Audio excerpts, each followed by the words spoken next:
Praise Lord सभी को line of JUDA digital ministry की तरफ से आप सभी का स्वागत है। आप जितने भी लोग इस वीडियो को देख रहे हैं, मैं आप सभी का शुक्रिया करना चाहती हूँ। परमेश्वर आप सभी को बहुत आयत की आशीष दे। और आज हम लोग जो विषय डिस्कस करने वाले हैं, ऐसा पल है जिस समय में हम कह सकते हैं कि हर तरफ गहरा अंधकार था, सन्नाटा छाया हुआ था। और उस सन्नाटे में से एक आत्मा जो अंदर से बात कर रही थी, जो चिल्ला रही थी, जो बहुत व्याकुल थी। और उस समय में एक आवाज़ जो निकलती है वो ये कहती है, क्या तुम मेरे साथ एक घड़ी भी ना जाग सके। हाँ, मैं बात कर रही हूँ गतशमनी की उस प्रार्थना के विषय में जो प्रभु यीशु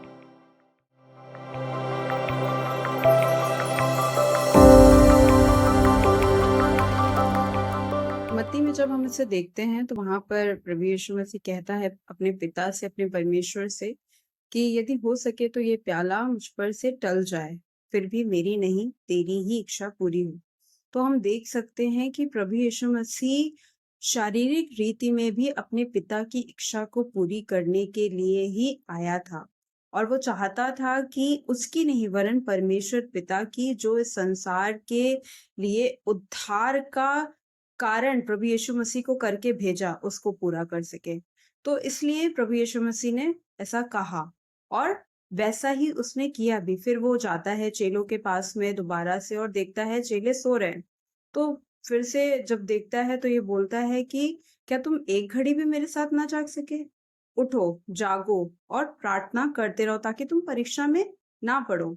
यदि हम लूका में इसको देखेंगे तो लूका में इस तरह से इस गहरी बात को दिया गया है कि उसका जो पसीना था वो मानो लहू की नाई बह रहा था। क्या दुख होगा, क्या पीड़ा होगा अगर आपको पता चल जाए कि आपको कल मरना है।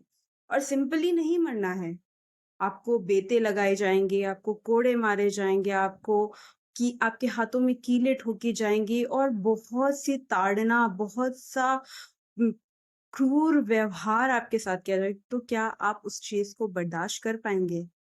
नहीं। लेकिन प्रभु यीशु मसीह ने ये सब किया अपने पिता की इच्छा को पूरा करने के लिए और हमारे और आपके जीवन के उद्धार के लिए, ताकि हम मनुष्य जाति बचाए जाएं और उसके नाम को जाने, ताकि हम अनंत जीवन पाए।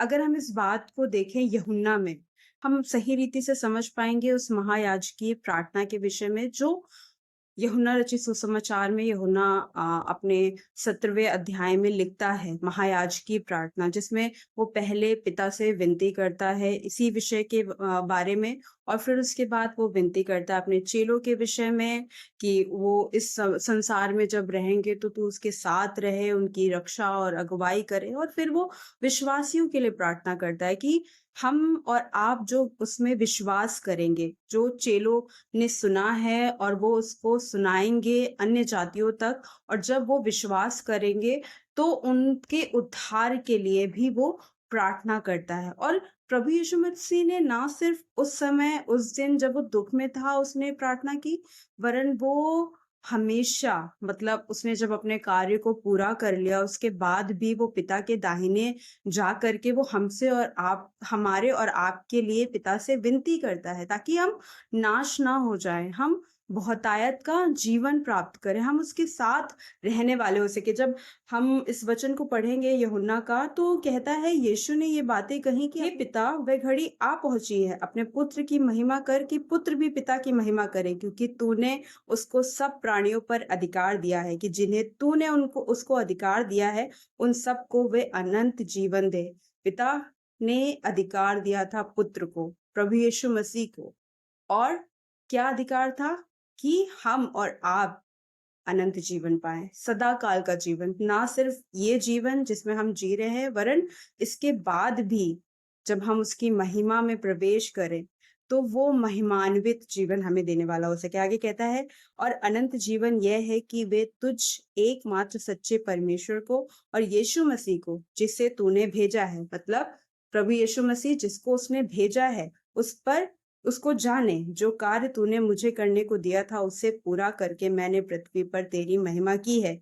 अब हे पिता, तू अपने साथ मेरी महिमा उस महिमा से कर जो जगत की सृष्टि से पहले मेरी तेरे साथ थी। मतलब जगत की सृष्टि से पहले प्रभु यीशु मसीह जो पुत्र के स्वरूप में इस धरती पे था, वो पिता के साथ था और इस सृष्टि की रचना में वो उसके साथ था जब इस सृष्टि की रचना हुई और उसकी महिमा थी, वो महिमा में उसके साथ था। इसीलिए वो कह रहा है कि जो महिमा सृष्टि के पहले मेरी थी, वो महिमा तू फिर से मेरी कर। और इसीलिए जब वो जीवित होता है मर करके और वो प्रभु के परमेश्वर के पास जाता है, तो उससे उसकी महिमा होती है और वो उस महिमा के सिंहासन पर विराजमान है और आज भी हमारे और आपके लिए विनती करता रहता है। तो हमें ज़रूरत है कि हम भी अपने जीवन को देखें, कहीं ऐसा तो नहीं है कि हम सो रहे हैं आत्मिक रीति से। हमें ज़रूरत है कि हम जागने पाएँ, उसका वचन हमारे जीवनों में काम करे ताकि हम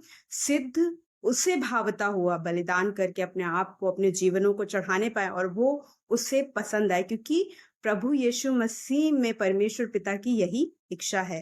प्रेज़ द लॉर्ड। परमेश्वर आप सभी को बहुतायत की आशीष दे और आप सभी लोग हमारे चैनल को सब्सक्राइब कर सकते हैं और ज़्यादा परमेश्वर के वचनों को जानने के लिए हमारे साथ बने रहें और परमेश्वर की महिमा करते रहें। प्रेज़ द लॉर्ड सभी को।